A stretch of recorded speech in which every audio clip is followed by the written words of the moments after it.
여러분 안녕하세요. 오늘은 KBO 리그에서 단숨에 스타로 떠오른 라이언 와이스, 그리고 그의 진짜 재산 이야기를 파헤쳐 보겠습니다.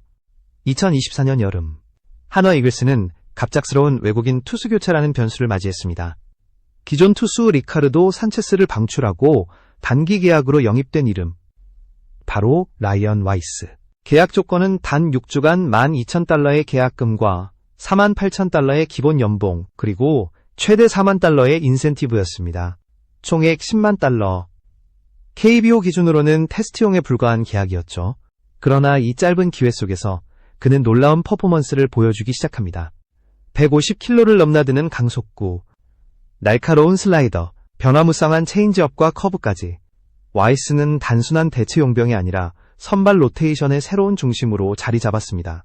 단 6주 만에 자신을 증명해내자 한화 구단은 산체스를 완전히 방출하고 와이스와 정식 계약을 체결합니다. 연봉은 21만 달러, 인센티브 5만 달러, 총액 26만 달러, 몸값은 순식간에 2배 이상 치솟았고 그의 이름은 KBO 팬들에게 각인되기 시작했죠. 그리고 2025년 한화는 파격적인 재계약을 제시합니다. 계약금 15만 달러, 기본 연봉 60만 달러, 인센티브 최대 20만 달러, 총액 95만 달러. 단 1년도 채 되지 않아 연봉이 10배 가까이 상승하는 기적 같은 일이 벌어진 것입니다. 그야말로 코리안 드림을 이룬 사례였죠. 그러나 여기서 우리는 중요한 질문을 던져야 합니다. 그의 연봉만으로 그의 전체 재산을 설명할 수 있을까요? 많은 사람들은 프로 선수의 연봉이 곧 부의 상징이라고 생각합니다. 하지만 진짜 부자들은 연봉이 아닌 자산 구조로 평가됩니다. 와이스 역시 마찬가지였습니다. 세전 월 수입이 1억 4천만 원에서 최대 1억 5, 400만 원에 달했지만 부상이나 성적 하락으로 언제든 무너질 수 있는 불안정한 수입이었죠. 그럼에도 불구하고 그는 흔들리지 않는 재정적 기반을 가지고 있었습니다. 여기서 등장하는 인물이 바로 그의 아내 헤일리 브룩 와이스입니다. 그녀는 단순히 남편을 내조하는 아내가 아니었습니다. 미국 노스캐롤라이나에서 직원 30명 규모의 디지털 마케팅 회사를 직접 운영하는 창업가이자 CEO였습니다. 고객 유지율 94%를 자랑하는 풀서비스 에이전시. 일부 고객사는 샤크탱크에 진출했으며 월스트리트 저널에 소개될 정도로 주목받는 기업이었습니다. 여러분, 이쯤에서 잠깐 말씀드리겠습니다. 제 영상을 시청해주셔서 진심으로 감사드립니다. 구독과 좋아요, 알림 설정까지 꼭 부탁드립니다. 여러분의 작은 클릭 하나가 제가 더 큰 힘을 얻고 더 좋은 콘텐츠를 만드는 원동력이 됩니다. 헤일리는 대학 시절부터 이미 월 1만 7천 달러를 벌어들이는 실력파였습니다. 지금은 수억 원대의 지분 자산을 가진 금광 같은 존재로 평가됩니다. 와이스의 연봉은 당장 생활을 책임지는 유입 자본일 뿐이지만 그녀의 회사는 매년 가치가 상승하는 자산 그 자체였습니다. 바로 이 지점에서 우리는 깨닫게 됩니다. 라이언 와이스의 진짜 재산은 단순한 연봉이 아니라 그의 곁에서 성장하는 아내의 기업이 만들어내는 구조적 자산이라는 사실을 말이죠. 이제부터 우리는 라이언 와이스라는 선수가 단순한 KBO 용병이 아니라 한 가족이 어떻게 시스템을 구축하며 진짜 부를 설계하고 있는지 깊이 들어가 보게 될 것입니다. 그리고 그 여정 속에는 놀라운 비밀과 반전이 기다리고 있습니다. 와이스의 이야기는 단순히 야구장에서의 성과로만 끝나지 않았습니다. 그는 한화 이글스의 선발 로테이션을 책임지며 팬들의 신뢰를 얻었지만 그가 진짜로 주목받기 시작한 건 경기력이 아닌 자산 구조 덕분이었습니다. 사람들은 그의 연봉이 수십억 원대에 이른다고 말하지만 연봉은 어디까지나 일시적인 현금 흐름에 불과합니다. 중요한 것은 이 수입을 어떻게 자산으로 전환하고 또 어떤 시스템을 만들어 미래까지 이어가느냐였습니다. 이 지점에서 와이스와 그의 아내 헤일리 브룩 와이스 부부의 전략은 눈에 띄게 달랐습니다. 헤일리는 단순한 내조형 배우자가 아닌 기업가로서 와이스 가족의 재정적 안전망을 설계하고 있었습니다. 그녀가 창업한 파워무브 마케팅은 단순히 소규모 사업이 아니라 이미 수억 원대 가치를 인정받는 디지털 마케팅 회사로 성장했습니다. 직원만 30명에 달하고 고객사 유지율은 무려 94%. 일부 고객은 미국 유명 프로그램 샤크탱크에 진출했으며 월스트리트 저널에까지 소개될 정도였습니다. 즉, 와이스의 연봉이 흘러들어오는 돈이라면 헤일리의 기업은 매년 가치가 상승하는 쌓이는 돈이었습니다. 이 차이는 어마어마합니다. 한쪽은 언제든 부상이나 경기력 저하로 끊길 수 있는 불안정한 수입이지만 다른 한쪽은 시간이 흐를수록 안정성과 지속성을 확보하는 구조적 자산이기 때문입니다. 그래서 많은 재테크 전문가들이 이 부부를 주목하고 있습니다. 그들은 단순히 돈을 버는 것이 아니라 돈이 불어나는 시스템을 구축하고 있었던 겁니다. 이 부부의 시너지 효과는 여기서 멈추지 않았습니다. 와이스 역시 단순히 마운드에서 공만 던지는 선수가 아니었습니다. 그는 미국에서 라이언 와이스 베이스볼이라는 이름으로 자체 야구 브랜드를 운영하고 있었습니다. 이 플랫폼은 단순한 온라인 쇼핑몰 수준이 아니라 온라인 투구 코칭, 웨이트 트레이닝, 유연성 프로그램까지 직접 제공하는 교육형 비즈니스였습니다. 소비자와 직접 거래하는 DEC 모델을 통해 중간 유통 수수료 없이 온전히 수익을 가져가는 구조. 야구장에서의 경험을 곧바로 상품화하는 지능적인 전략이었습니다. 특히 주목할 점은 그의 브랜드가 단순히 수익 창출에 머무르지 않았다는 것입니다. 와이스는 유튜브, 인스타그램, 틱톡 등 다양한 SNS 채널을 통해 팬들과 소통하며 자신만의 브랜드 가치를 쌓아갔습니다. 현재는 구독자 수익이나 협찬 규모가 크지 않지만 이 채널들은 단순한 홍보가 아니라 마케팅 퍼널 역할을 합니다. SNS로 유입된 관심이 곧바로 코칭 프로그램과 브랜드 매출로 연결되는 구조. 이는 한국에서 급성장 중인 인플루언서 시장과 맞물려 잠재력이 폭발적으로 커질 수 있음을 의미합니다. 여기에 더해 헤일리의 전문적인 마케팅 전략이 이 과정에 직접적으로 개입했을 가능성도 큽니다. 그녀는 디지털 광고와 브랜딩 최적화, 컨텐츠 퍼널 전략까지 다루는 전문가입니다.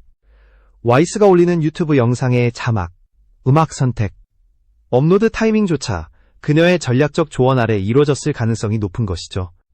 이는 단순한 유튜브 놀이가 아닌 장기적으로 자산을 축적하는 브랜드 경영에 가깝습니다. 그렇다면 질문을 바꿔봐야 합니다. 그는 지금 돈을 벌고 있는가? 아닙니다. 그는 은퇴 이후에도 수익을 계속 만들어낼 수 있는 구조를 가지고 있는가? 바로 이 질문에 대한 답이에라는 점이 와이스 가족을 특별하게 만듭니다. 이들은 단순히 고소득자가 아니라 자기 자신을 브랜드화하고 기업화하여 지속 가능한 부를 만드는 시스템을 갖춘 사람들이었습니다. 결국 우리가 주목해야 할 핵심은 명확합니다.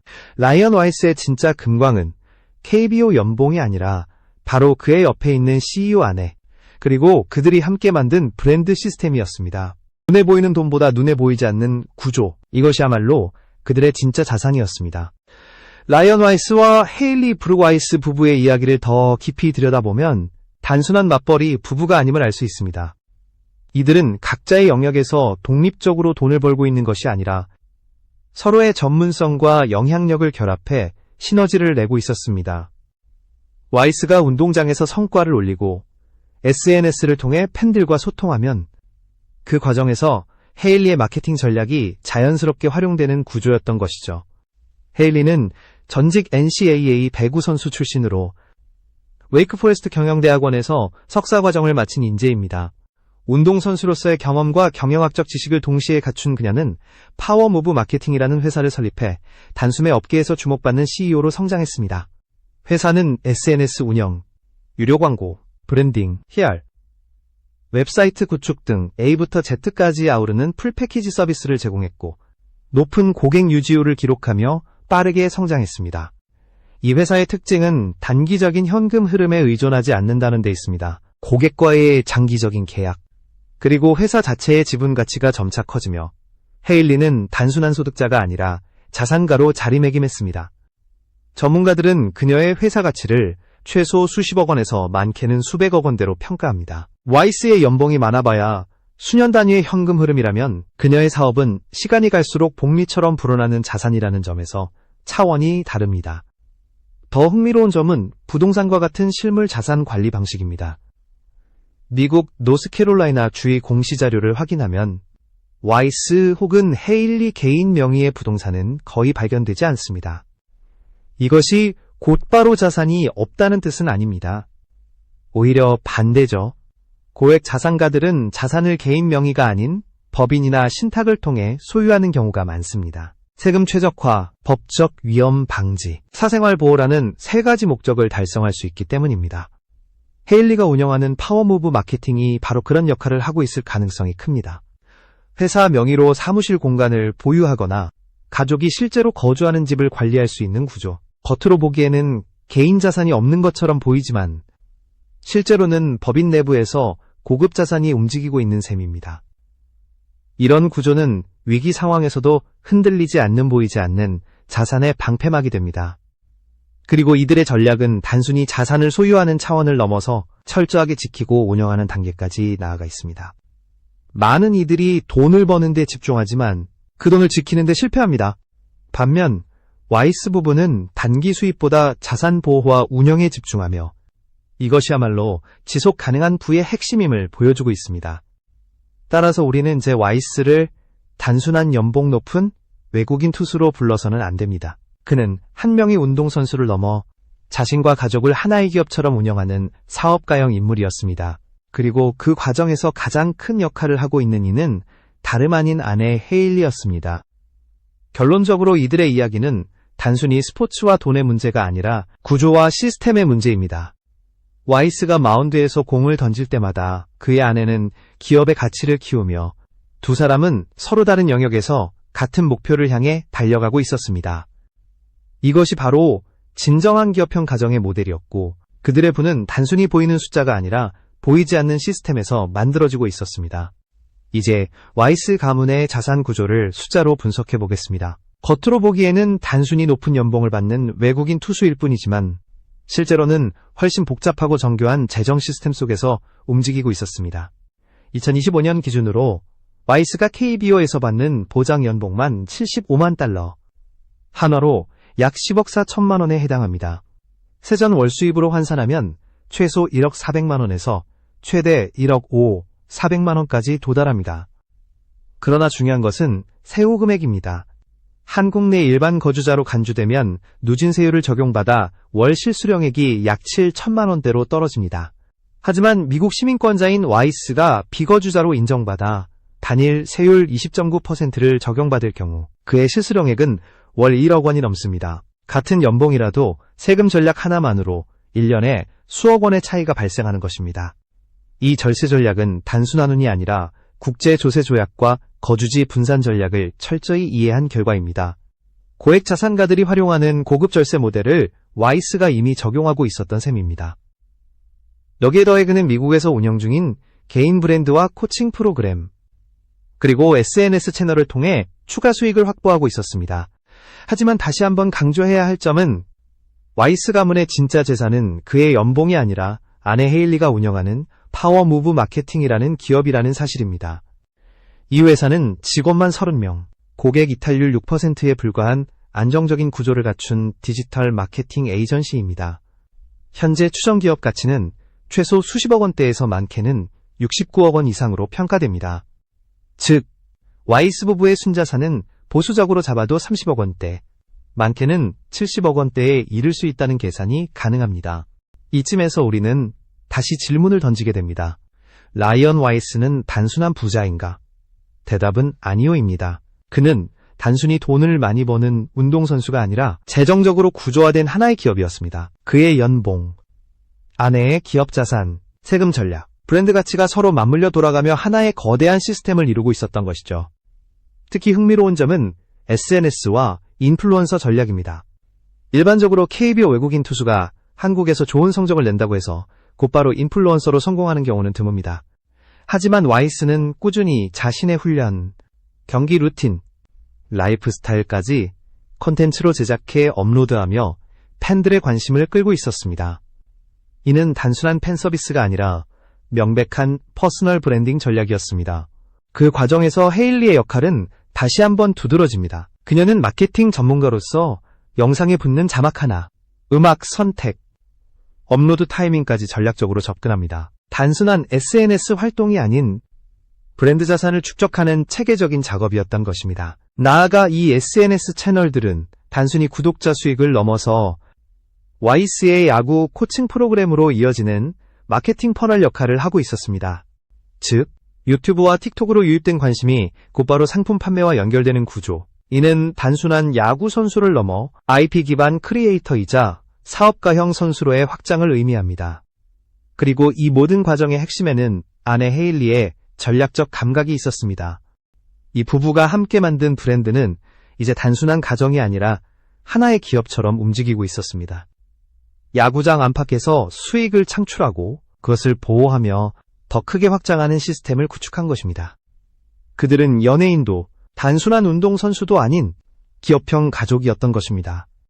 와이스 부부가 만들어낸 구조는 단순히 눈앞의 수익에 그치지 않았습니다. 그들은 위기에 흔들리지 않는 자산 시스템을 갖추고 있었고, 이는 장기적인 안정성을 보장했습니다. 고액 연봉을 받는 운동선수는 많지만 그 수입이 끊기면 급격히 몰락하는 사례도 흔합니다. 그러나 와이스 가족은 달랐습니다. 이들은 돈을 버는 것보다 지키고 불리는 것에 초점을 맞추고 있었습니다. 부동산 보유 방식은 그들의 철저함을 잘 보여줍니다. 노스캐롤라이나 주의 공시 자료에는 개인명의 부동산이 거의 확인되지 않았습니다. 이는 일반적으로 자산이 없다는 뜻으로 해석되기 쉽지만 오히려 자산가들이 즐겨 쓰는 자산 보호 전략이 숨어 있는 경우가 많습니다. 개인명의 대신 법인이나 신탁을 통해 부동산을 보유함으로써 세금 최적화와 사생활 보호, 법적 리스크 방지까지 동시에 달성할 수 있습니다. 즉, 겉으로는 자산이 없어 보이지만 실제로는 법인 내부에서 자산이 관리되고 있었던 것입니다. 파워무브 마케팅이라는 회사가 단순히 사업체가 아니라 가문의 자산을 안전하게 보관하고 운용하는 금고 역할을 하고 있었던 셈입니다. 이러한 구조는 재산을 자랑하기보다는 지키고 효율적으로 운영하려는 고액 자산가들의 전형적인 방식이었습니다. 이처럼 와이스 부부의 전략은 보이는 자산보다 지켜지는 자산에 방점을 두고 있었습니다. 연봉이나 생활 수준으로 보여지는 화려함보다는 눈에 잘 드러나지 않는 자산 관리 능력이야말로 그들의 진짜 강점이었습니다. 많은 사람이 돈을 벌지만 그 돈을 지키는 사람은 극소수라는 말처럼 와이스는 그 소수 안에 속한 인물이었습니다. 여기에 더해 이들의 자산 운영은 단순히 현금과 부동산에서 끝나지 않았습니다. 세금 계획, 기업 운영, 퍼스널 브랜딩까지 하나의 유기적 시스템으로 묶여 있었습니다. 와이스의 연봉은 안정적인 생활자금으로 활용되고 그의 브랜드 활동은 추가 수익과 인지도 확장으로 이어집니다. 동시에 헤일리의 회사는 가문의 자산 가치를 키우며 법인을 통해 실물 자산까지 안전하게 보호합니다. 이 모든 과정을 통해 와이스 가문은 지속 가능한 부를 구축했습니다. 단기적으로는 고액 연봉이 버팀목이 되었고 중기적으로는 브랜드 사업과 SNS 활동이 수익을 다각화했습니다. 장기적으로는 헤일리의 회사가 성장하며 수십억 원대 자산 가치를 보장했습니다. 세 가지 축이 서로 맞물리며 위기에도 흔들리지 않는 안정적인 구조가 만들어진 것입니다. 결국 라이언 와이스는 단순한 운동선수가 아니었습니다.